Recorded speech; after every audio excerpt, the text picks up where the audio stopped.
Welcome to the Center for Languages and Intercultural Communication at Rice University. In this workshop, Kate White will discuss the significance of learners' errors in second language learning. The readings that Kate refers to are listed below. First, what is an error? So today we're talking about the significance of learners' errors, as you know, since you saw the readings and the handout. Our plan is we're going to talk about why are errors important, what do we do with them once we have them, and some practical applications for teaching and learning. Start with why are errors important? Well, before we talk about this, it might be helpful to think about what an error is, and this was just sort of discussed in both readings, but sorry, I keep hitting the wrong button. We can sort of think about an error as an unsuccessful bit of language, right? And Corder distinguishes between a mistake and an error, and we'll talk about that in a minute, but basically something that comes out that doesn't make sense or makes communication difficult, something unsuccessful with the language. So in order to talk about why are errors important, we need to talk about why they were important at the time that Corder wrote this article that I had you read from 1967, right? I'm sure some of you were like, why am I reading an article from 1967? Well, it was for a good reason. Until about the 70s, most people thought that all errors were due to L1 transfer, and this was partially due to how languages were taught up until this time. And at this time, what was popular was a sort of cross-linguistic analysis of the L1 and the L2, and the analysis showed that the L1 cannot be the source of all errors, and so then we turned our attention to, so what is the source of errors, and what are errors really if they're not all coming from L1 transfer? And the reason why people were asking this question is because of the way languages were taught until this time. So I'm sure this is familiar to a lot of you, especially from classes on teaching, but the most popular method up until the 70s was the audiolingual method of teaching, which we're going to review briefly. And in this method, most of your approaches were based on behaviorism, which is a concept in psychology, where basically all learning takes place through the establishment of habits. If you do something enough times and you imitate someone doing it correctly enough times, you'll learn it. That was the idea from behaviorism. And so teachers sort of borrowed this idea from psychology and put it on teaching and ran with it. So this idea of stimulus response and habit formation was what was driving teaching methods in the 60s and 70s. The problems with this method, there are a few of them, but one of them is that students rarely use the language spontaneously. And this was because it was important to avoid letting students make mistakes, because errors were the end of the world in the audiolingual method. Basically, if you allow them to make errors, these could become habits, because your entire teaching method is based on the idea that if they do something, it becomes a habit, and that's the definition of learning. We understand now that's a little different, but this was what was happening when Corder wrote his paper.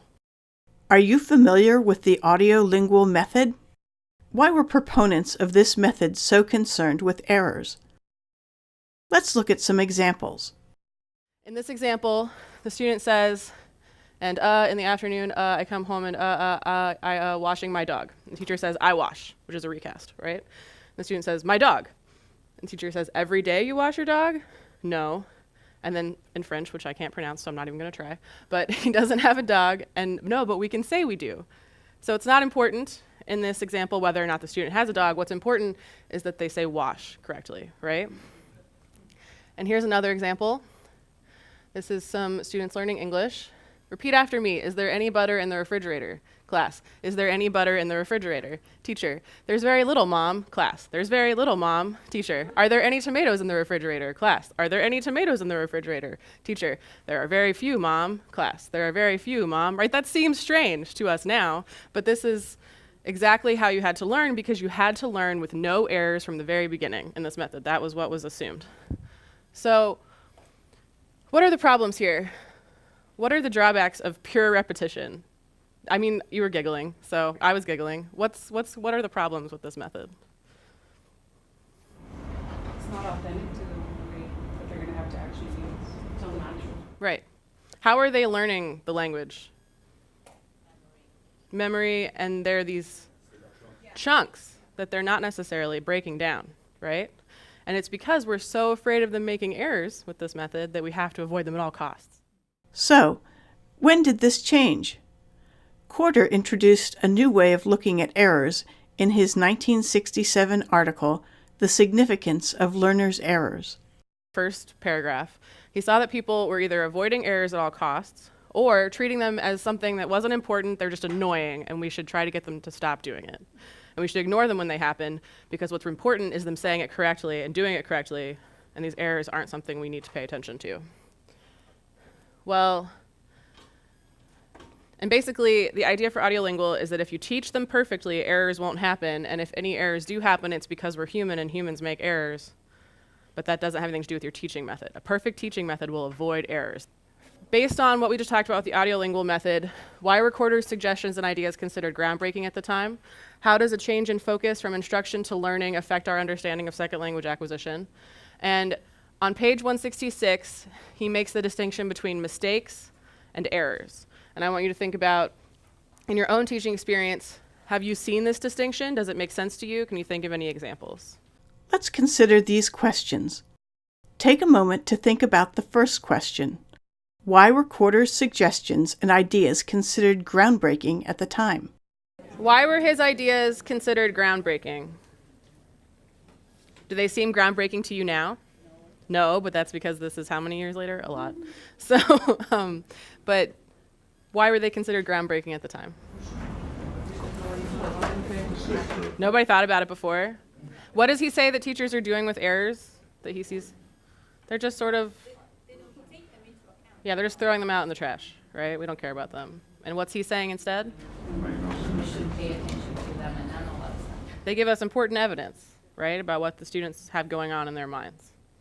So that's a complete 180 from what people are doing at the time. How does a change in focus from instruction to learning affect our understanding of SLA? So insists that we need to pay more attention to the learner than the teacher. What does that mean? Right, because if we're thinking that everyone was just focused on how the teaching is going, but then you don't care what's happening with the students. Right. In a perfect teaching method, there will be no errors. All of the responsibility for success in that statement falls on who? The teacher. If the teacher's doing everything 100% correctly, everything will be fine. But that's not how learning works, and we know that. And we know that because for the last 40 years, we've been looking at the learner instead of the teacher. Finally, what is the difference between a mistake and an error? What is a mistake?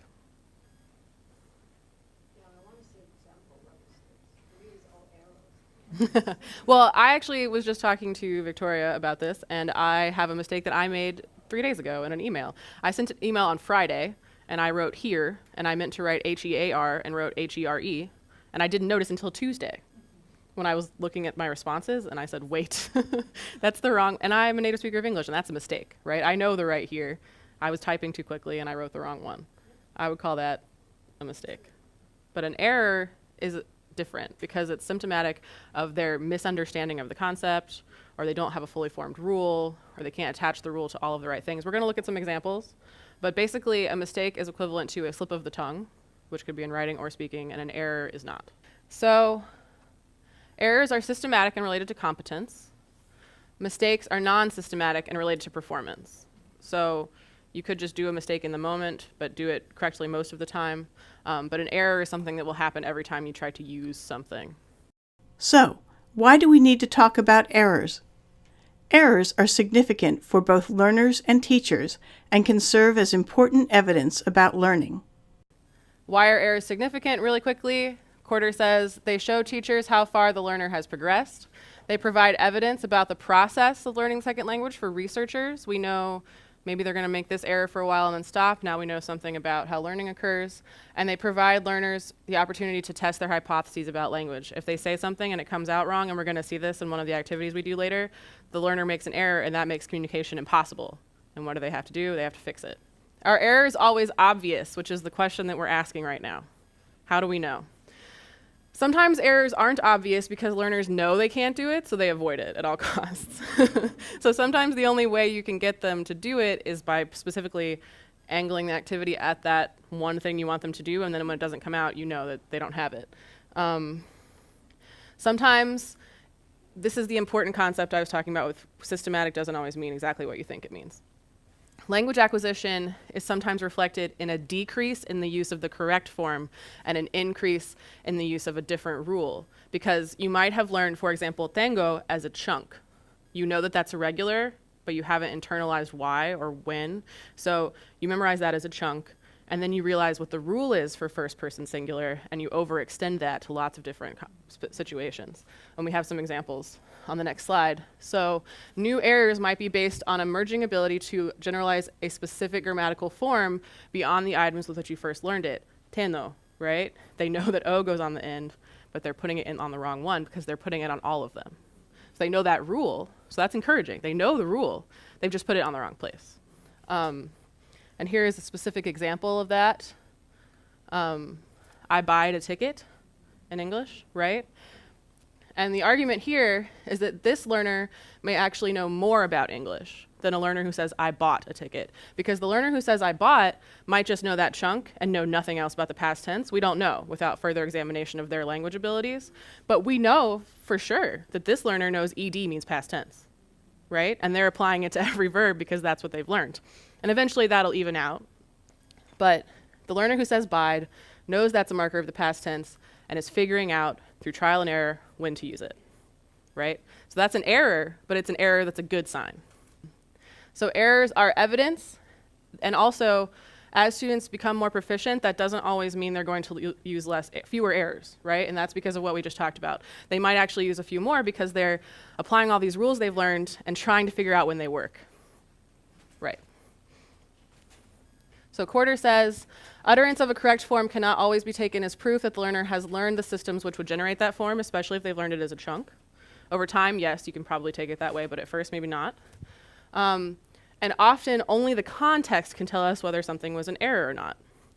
So they might learn it as a chunk, but then there might be another context in which you can get them to produce it that would show you it's not an error. They actually do know the rule. Now that we know why errors are significant, how can we tell where they are coming from? What are the possible sources of errors that learners make? What types of errors are possible? A lot of error sources. We're going to go over a few of them. For example, L1 interference, which I'm sure you've seen when students try to make things that cognate that aren't, which happens, I'm sure, a lot in Spanish. There's that YouTube video called El Fake Spanisho, I think. So gaps in knowledge where they just don't have anything there. Overgeneralization of a rule, which is what we were talking about with Tango, where they know the rule, but then they try to overgeneralize it to everything. Hypercorrection, when you've told them something is wrong for one word and then they fix it for all of them, right? And you're like, no, it's only for some of them. So, for example, if there are different types of conjugation for different words and they get one wrong and then they get it correct and they try to apply it to all of them, maybe.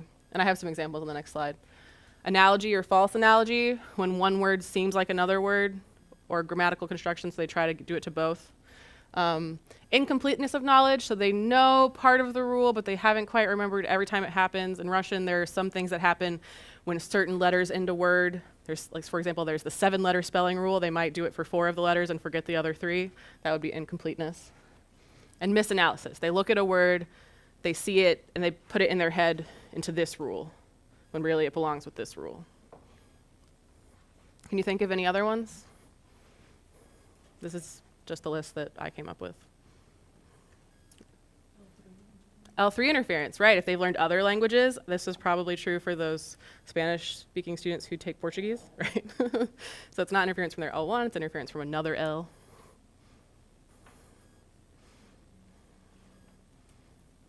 Keep thinking about it. Shout them out, think of one. And it can be more than one thing at once. It doesn't have to be just one. But here are some examples from English. Overgeneralization of a rule, when they use that instead of who, they know that that introduces a relative clause, and they might overextend that to every single situation.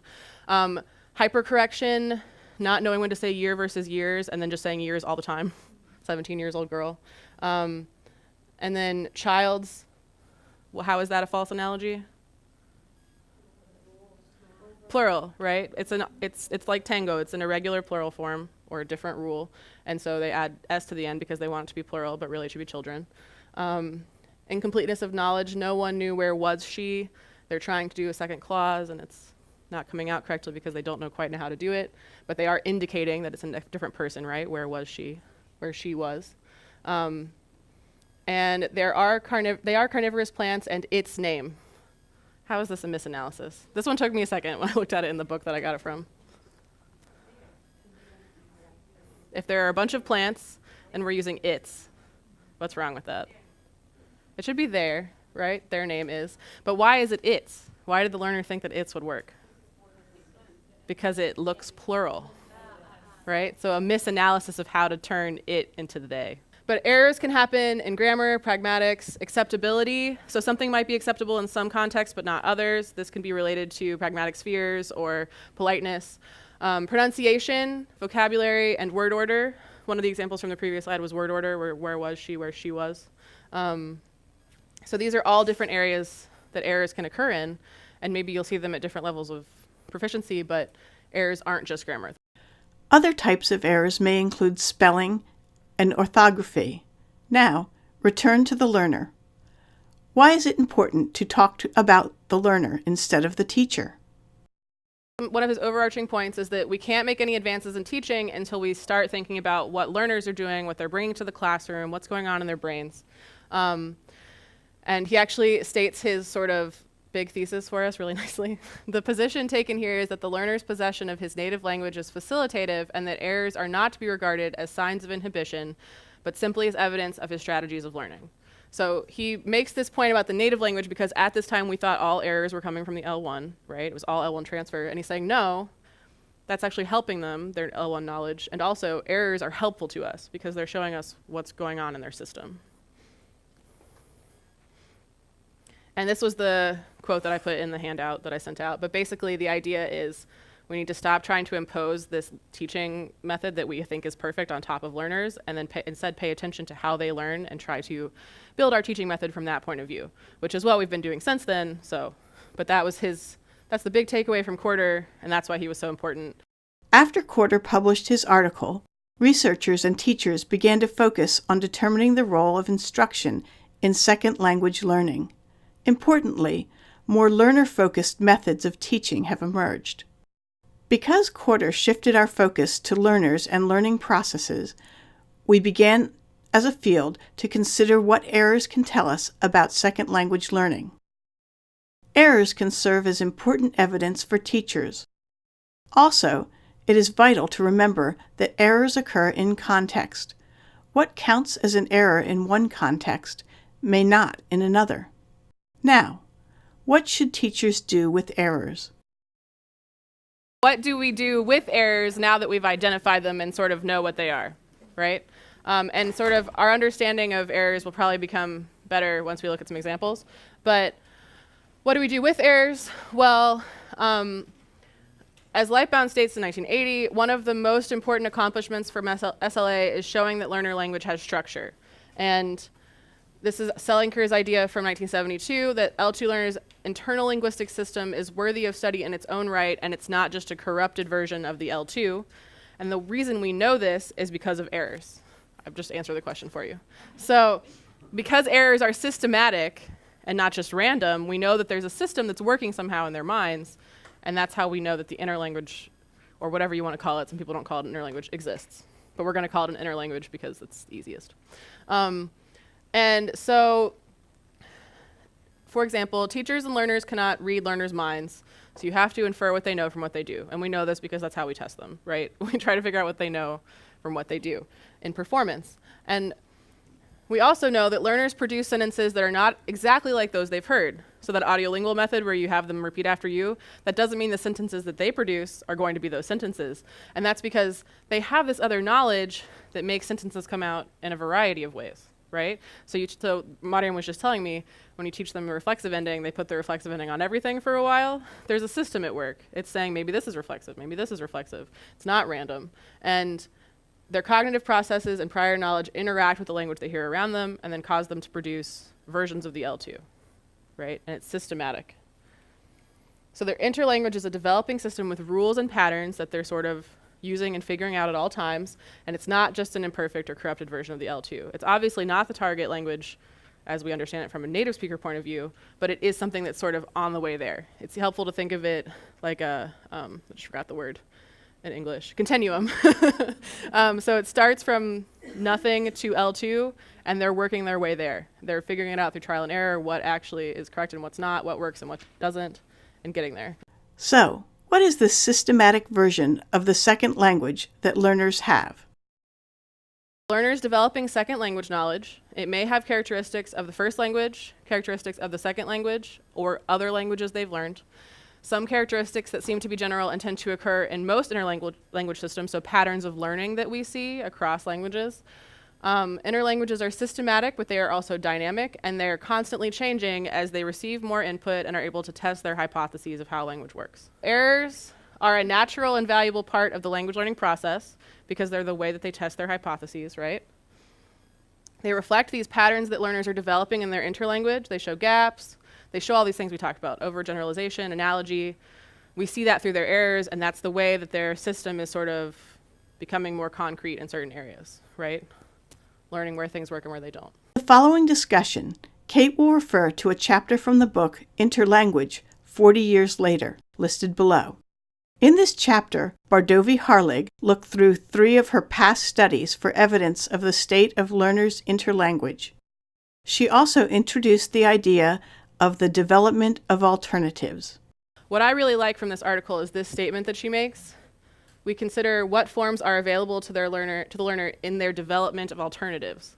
So what they're doing with their interlanguage is developing alternatives, figuring out, well, I might know one way to say this now, but maybe soon I'll know lots of ways to say it, and then which one do I use when? That sort of idea. This idea of developing alternatives is especially evident in Bardovy-Harlig's discussion of the second past study that she reviews in this chapter. The second study, which I didn't ask you a question about, is about pragmatics, and this is still related to the idea that over time they develop more alternatives for expressing the same concept.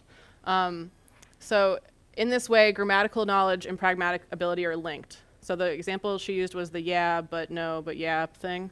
And so when they gather those new constructions that can be used in that pragmatic space, they start to, but if they don't have them, they don't have them. So if you only have one way to say something, you're going to say it that way every time. If you have 3 ways, you're going to need to figure out when those ways are appropriate. And I like that she calls this a full toolkit. So when they only have a partial toolkit, they have to use those tools everywhere, and sometimes there'll be errors. But when they have a full toolkit, they have all of the materials they need to do everything. So if they don't have a choice, this can reveal the nature of their pragmatic development, especially in their interlanguage, for this example. Can you think of any examples from your students that show that they lack a full toolkit? What kinds of errors would reveal this? Sometimes we teach this way on purpose by only introducing one way of doing something with the language until students reach higher levels of proficiency.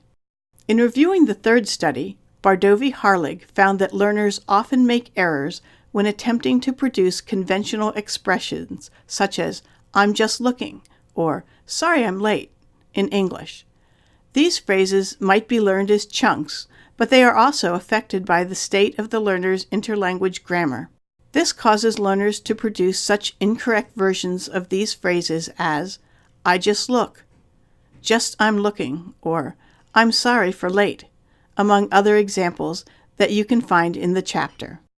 Have you seen examples of this where a learner is attempting to produce something learned as a chunk or complete phrase, but instead they produce errors within the phrase? What does this show about their interlanguage development? Let's look at some examples of errors that students often make. So say you've just had students conjugate a verb in a controlled activity and they all did it correctly. Hooray!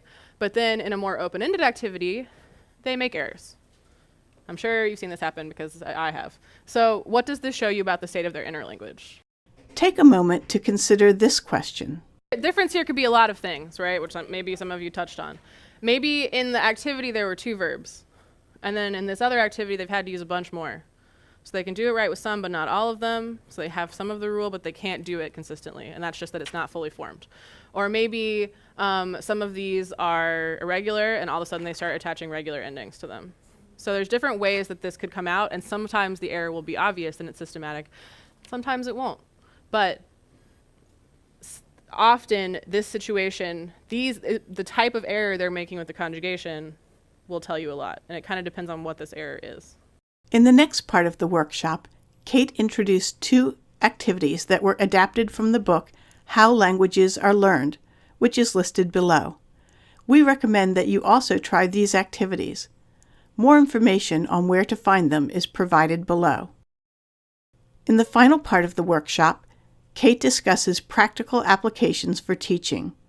What can research on errors do for us as teachers? So we're going to talk about practical applications. And so research in SLA offers us a lot of times realistic expectations, and that's where the error analysis is coming in. So basically, this could be argued to be our overarching goal when we switched our focus from the teacher to the learner, right, in the 60s and 70s. We want to understand how learning occurs for learners, and so that we have realistic expectations about learning in the classroom. So we're going to talk about methods, form-focused instruction, and corrective feedback, because these are some of the areas that focus on errors, right, in the classroom. So for methods, in that book that I think is still going around, they bring the comparison of audiolingual versus anything else down to this comparison, which is get it right from the beginning versus get it right in the end. Which is, the beginning is the audiolingual structure-based focus where errors are the worst thing in the world. But in the end, that's the more communicative or interaction-based, sort of what we do now. You're still focusing on grammar, but you're not discouraged as much by errors. So adult learners often express a preference, though, for structure-based approaches. And if you've probably heard your students saying, why can't you just tell me what the grammar is, right? And this is really because that's what they've learned with in the past, and they might just be uncomfortable with new methods. And so what they touch on in that book that's going around, which I can point you to that part in the book if this interests you, is that audiolingual methods were often successful in one-on-one situations where you're teaching one learner who's really motivated the language, but that is not what we're doing in the classroom. So these methods aren't, and this has been shown in tons of research, are not practical in a situation where you have a bunch of learners with varying levels of motivation and lots of individual differences that they bring to the classroom that make you have this non-homogeneous population. There, that's what I want to say. So the audiolingual method, get it right from the beginning, doesn't work in the classroom, which is what a lot of the research has shown. So if we want to do something more effective, we need to branch out maybe towards the get it right in the end idea. So another way to look at this is beginning means no errors, and the end, if we get it right in the end, means errors are a natural part of learning the language. They happen in the course of getting to the end. So some findings from research.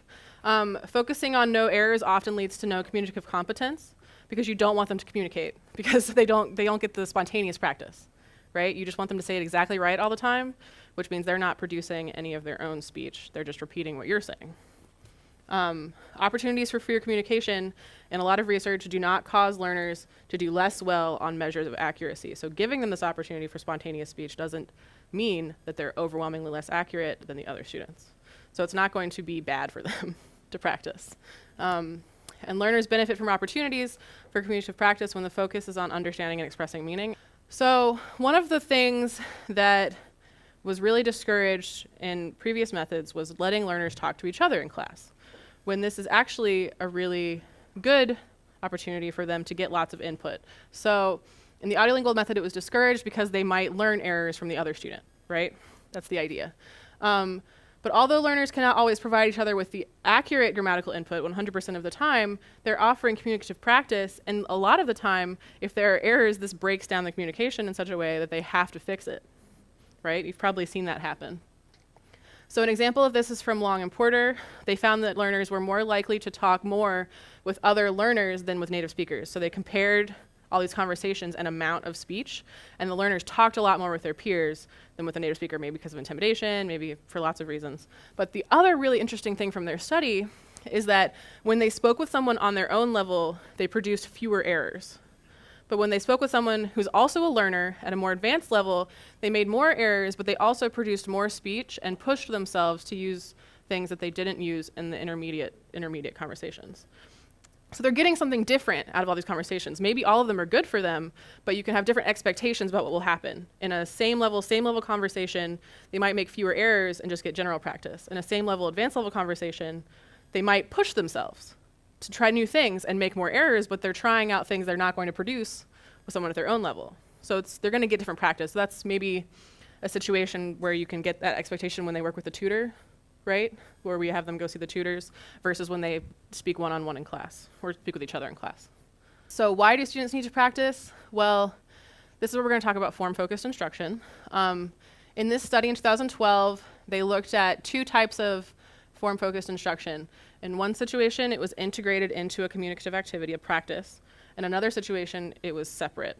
And so briefly, let's define form-focused instruction. This is any planned or incidental instructional activity that is intended to induce language learners to pay attention to linguistic form, where form stands for grammatical structures, lexical items, phonological features, sociolinguistic and pragmatic features, any time when you're drawing their attention to the language. So this is all the activities we do in class, right? So they just took one of these activities and integrated it into communicative practice or did it by itself, and they compared the outcome. And this is interesting, what they found. So in both situations, the learners improved with the targeted form that they were looking at in the instruction, but the learners who received the integrated instruction outperformed the others in the oral communication tests at the end, and the ones who learned it isolated from the communicative practice did better on the written grammar test. So both were helpful, but they produced a different outcome. So if your goal with what you're doing in class is oral communication practice and sort of upping their performance, this will help. If your goal is maybe, I've taught this 1,000 times and they're still doing it wrong when they write, maybe this would help, right? So this is your expectations at work. So if your expectations are for them to improve in speech, this might be better. If your expectations are for them to improve in writing, this might be better. So it's not that either one is bad, it's that your outcome is going to differ according to their abilities. So form-focused instruction gives learners the opportunity to notice target features that differ from their interlanguage. And this is important because what you draw their attention to, what they might notice in terms of noticing what they're sort of encouraged to focus on, that's what changes their interlanguage system. So the more we focus them on certain things in oral production, in writing, that's what's giving them the opportunity to test their hypotheses, to notice their own errors, to restructure their interlanguage. The evidence shows that both attention to form and communicative practice are beneficial, so not either or. I know that we have talked about how a lot of people have swung to completely communicative and how maybe we don't want that, right? So it's not that, so communication is obviously great, and that's what was missing from audiolingual, but we still need focus on form, is the argument. It is appropriate for learners to engage in meaningful language use from the very beginning of their exposure to the second language, and it is sometimes necessary to draw their attention to their errors and focus on form. So it's important to do both. So we shouldn't be afraid of communicative practice, even if they make errors. And we should also focus on form when necessary, especially if we've noticed a systematic error. Another area where we focus on errors and form is in corrective feedback. And we've talked about this before. And the research shows a lot of different things for what's effective. But often what it comes down to is that the research shows different things are effective in the classroom versus the laboratory when you have a one-on-one situation. So we're not going to focus as much on that. What we're going to focus on is the fact that the real recommendation is to just use lots of different types. And I'll talk about on the next slide some of the really practical advice from research about different types. But all of these can be helpful in different situations. And we've talked about them before. So what is explicit correction? No, you said this, but you should have said that. That's explicit correction. What is a recast? When you repeat it, but you do it in the correct way. Clarification request? What did you mean by that thing you just said? Metalinguistic feedback? Right, so what's the present tense of that verb again? And then they realize that they use the past tense or something. Elicitation prompts? I just did it. When you sort of lead them to that spot in the sentence, right? You might repeat part of the sentence, but not the whole thing. And then repetition, where you just repeat it back, and often, this is funny in that book, it says, often the teacher says this with a quizzical intonation, or something like that, where you demonstrate with your face, your intonation, that what they just said is wrong, right? So that's what that's for. So these are different ways. Some findings from research that I found particularly useful for our purposes. So Leister and Ranta found that elicitations and metalinguistic feedback resulted in more immediate uptake. So if you want them to notice in that moment that it's wrong, and it's important for you that they notice it right away, elicitations like prompts and metalinguistic feedback will draw their attention to the mistake. Sometimes if you're in the middle of a communicative activity and you recast, they don't always notice that it's a correction, right? They notice it maybe as you asking for confirmation on meaning or something like that. But if you want their immediate attention, sometimes these are best. But if that's not the goal of what you're doing, if the goal of what you're doing is maybe conversation without correcting all errors, then those aren't as necessary. Another finding that I thought was particularly helpful was that Hunter found that providing corrective feedback after they did this student-led conversation, communicative activity, led to a higher proportion of repair than doing it in the middle of the whole class activity. So if you let them talk and have their communicative practice, and then afterwards sort of talk about mistakes and errors that were made, that leads to more repair because one activity is focused on communication and one activity is on focus on form. So that's like what we saw with the previous example where if you do the integrated activity, they do better at communicative practice, but the isolated activity, they do better with the written grammar task. It's just changing their focus. So if you do a lot of correction in the middle of the activity, there will be less repair because that's not the focus of that activity. The focus of that activity is the conversation. So it's about processing resources, what they're focusing on at that moment. It's important to consider the goal of what you're doing when weighing the different types of corrective feedback. If the goal of the situation is for them to communicate and you don't want to correct them all the time, maybe don't.